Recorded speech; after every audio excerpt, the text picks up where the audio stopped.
Siya si Tatay Jose, nag-iisa na lamang nakatira sa munting kubo niya. Ngunit ito ay iniwan ng tuluyan ng kanyang asawa at mga anak. Kahit isa sa kanyang mga anak ay hindi na nagpaparamdam sa kanya. Kaya si Tatay Jose ay nag-iisa na lamang namumuhay dito sa munting kubo niya. At ang kanyang hanap buhay ay mag-uuling lang at para makabili ng bigas. Sa edad ni Tatay Jose na 65 years old ay namumuhay ng nag-iisa. Kaya ito ang kwento ng kanyang buhay.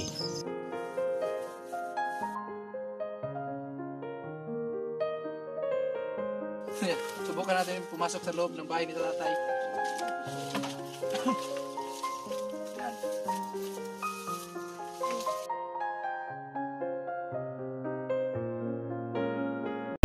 Siya yung tao na handang tumulong sa nangangailangan. Hirap ng buhay at pagsubok man ay naranasan. Nagsumikap makaahoning narap lahat ng alon. Siya si sanay para soon natubong ka na mas matik. Isang tao lang maghirap pero may pagsusumikap. Isa din sa may pangarap na tumulong sa mahirap. Sa simpleng paraan naghahati ng kasiyahan sa mga kababayan at nahihirapan. Hatid niya ay saya kasama ang munting ayuda para sa... Ay mga kasali, dito po tayo sa tawag nito, Barangay San Pedro. So, alam kong kilala nyo to si Tatay Jose, yung natulungan ng mga Burias vlogger dati. So, siya po yung nag-iisa dito. Wala siyang asawa. At iwan ko kung nasaan yung mga anak niya. At ngayon, nag-uuling lang siya dito. So, ayan, dinalaw lang natin kasi medyo matagal na hindi natin na-update. Kung iwan ko lang kung may tao dito. Ayan. Ha? Diba? Ayan yung uling nyo.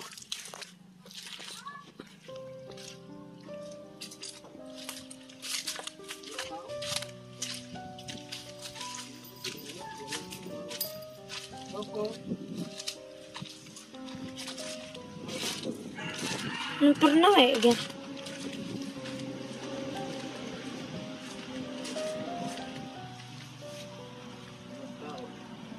Wala pala. Yung uling lang. Nabutan natin. Baka bukas, baka nandito na si Tatay. Iwan kung baka nandito lang, no? Yung uling niya. Si Tatay po, na-sponsoran po natin ng kambing. No? Kaya maraming salamat kay Sir Ted's Vlog TV. So iwan ko kung nasaan yung mga kambing niya. So dati kasi dinala natin to, babae tapos lalaki yung kambing na binigay natin sa kanya. Iwan ko kung dumami na yun. So hindi natin nabutan si Tatay, baka nandito lang yun. Baka yung kambing ni Tatay, napalitan ng kalabaw, Jerno.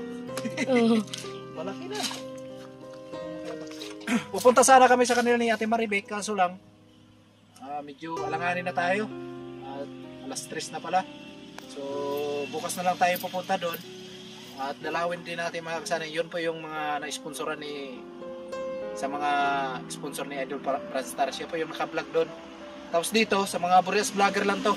Ayan, yan lang yung pinakamaliit na kubo ni Tatay Jose. So kaso lang hindi natin nabutan si Tatay Jose kung nasaan nga. At i-update sana natin. Tapos may kaunting blessing tayo na ibibigay kay Tatay kahit papano. So makatulong sa kanya. At ito lang yung hanap buhay ni Tatay. Nag-uuling lang siya. So mamaya, hintayin natin kung baka nandito lang. No? Malayo yung mga kapitbahay. Ayun na ano. Ayun, natin. Tanong tayo doon.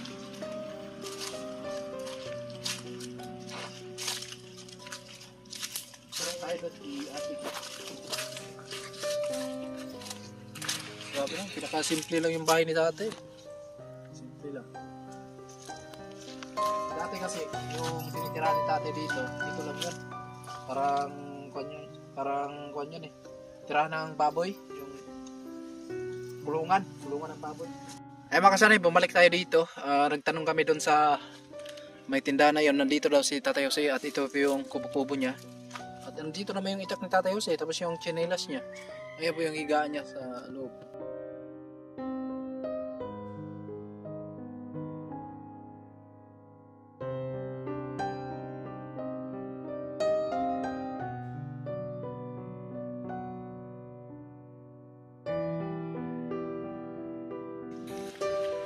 hindi talaga natin nakita si Tatay Jose mga kasanay. Andito naman yung kahoy na pinutol niya. Nakasalang na siya ng isang salangan na uling. At ayan, yung bahay niya, maliit lang. So dati kasi, yung munting kubo niya mga kasanay, dyan lang po sa may kalabaw na yan, yung kulungan ng baboy. Kaya pinagawaan ng mga sponsor sa mga Boreas vlogger, ito lang temporary na hindi siya mabasa. Kasi dati po ay tumutulo po yung kubo-kubo niya dyan dati. So ngayon okay naman at hindi tumulo, kaso lang yung paningdingan din. Maliit lang yung kubo niya mga kasanay kasi wala siyang asawa. Tapos yung mga anak niya parang walang anak siya dito eh. Parang nag-iisa lang talaga siya dito. Tapos iniwan siya ng asawa niya. Matagal na iniwan siya. So kaya napadpad dito si Tatay Jose. At iwan ko kung taga saan to si Tatay Jose.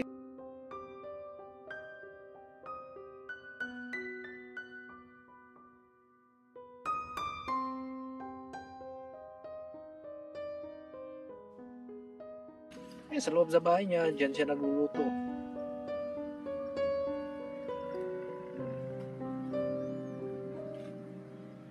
Wala si Tatay Jose. Nasaan kaya?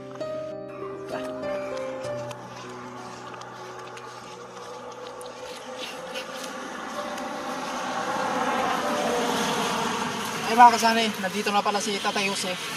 Kanina kasi pagpunta natin dito, wala dito si Tatay Jose at tamang-tama bumalik kami ni Jorlo para magbili kami ng tinapay tapos kape. Tara.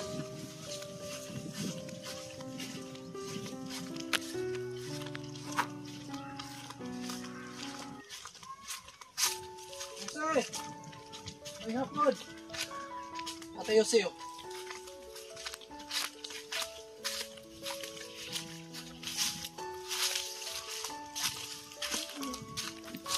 Kumusta po? Tatay Jose, si Tatay Jose mga kasanay. Kumusta po? Okay lang? Naguling ka tay? Ano yan pang usaban, pang palit mo og bugas? Asa ka ng motol? Yan, so naguling daw si Tatay Jose para makabili siya ng pambigas niya daw, sabi niya mga kasanay. So ito yung ginagawa ni Tatay. Siya, tapos ito yung ano to tay? Butang nimo ang uling dra ay kahoy, tapos tabunan. So dito niya nilalagay yung mga kahoy na putol-putol mga kasanay, tapos takpan ng lupa para mauling. Yan ang ginagawa ni Tatay Jose. So kumusta ka naman dito Tatay Jose? Tara dito tayo sa bahay ng Tatay Jose. Ito po yung munting kubo ni Tatay Jose. Yan, mula nung na-vlog to ng mga Boreas vlogger, kasi meron tayong mga kasama, si Umbak, si Boss Nino, sino po yun? Si Kabarbers. Sila po yung nag-vlog dito kay Tatay Jose at ito na yung pinapagawa nila na munting kubo. Tatay Jose, wala ka pang asawa Tatay Jose?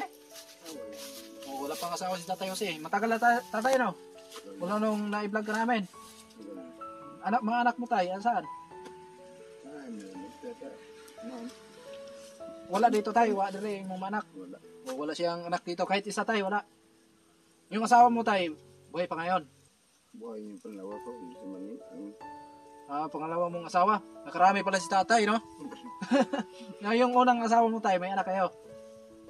Anak ng isa pa. Yung pangalawa, meron din. Ayan. Pila na yung edad mo tayo?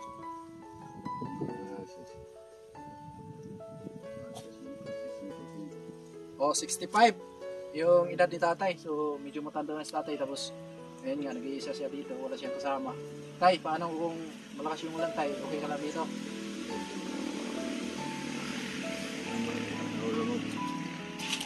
Hindi man tumulo sa loob.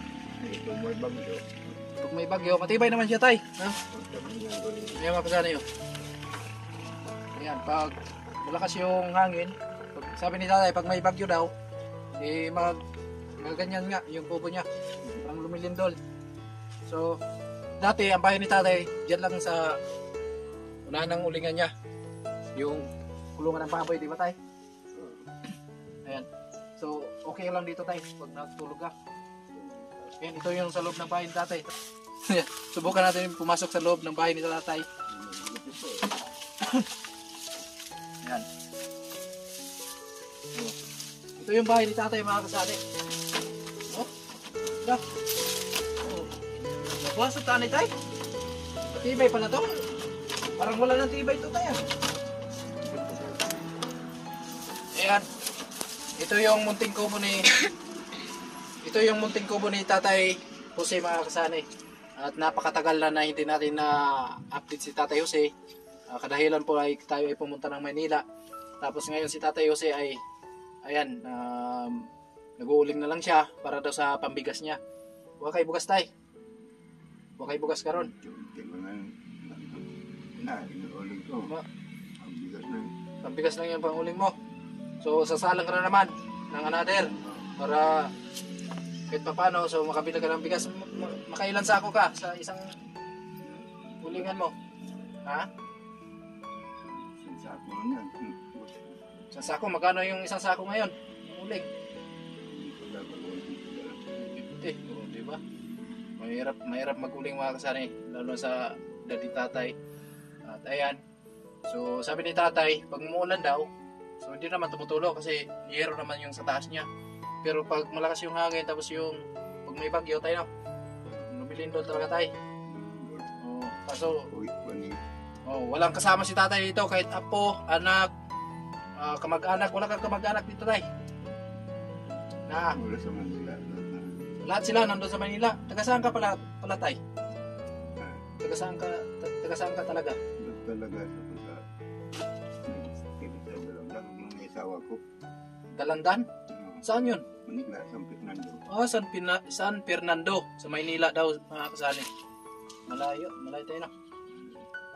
Bakit napadpad ka dito tay? Umuwi ako. Hindi pa namatay ang Ay, taga dito yung nanay mo. Umuwi ka dito nung hindi pa namatay yung nanay mo. So, mula noon hindi ka nakakabalik ng Maynila. Hindi ko kumalik tayo. Wala kami sa Ay, wala kayo. Kaya umuwi ka dito. Tapos hindi man lang nag-contact yung anak mo na kinamusta ka dito. Kung ano yung kalagayan mo dito tayo, hindi ka tinawagan or ano ba? Hindi ka kinamusta. So, ibig sabihin, si Tatay Jose mga kasani ay pinabayaan ng kanyang mga pamilya. Kaya si Tatay po ay nagturo sikap na lang para sa pag-uuling, para mabubuhay siya, may pambiling bigas. So, meron tayong counting blessing na dala dito mga kasani. Ayan, kape, ayan, tinapay. So, hindi ko pala alam na walang bigas si Tatay. So, balikan na lang natin sa sunod na araw kasi medyo malayo po yung bahay namin. Balikan na lang natin si Tatay dito, dala na lang natin ng bigas. Tapos, yung tindahan malayo po.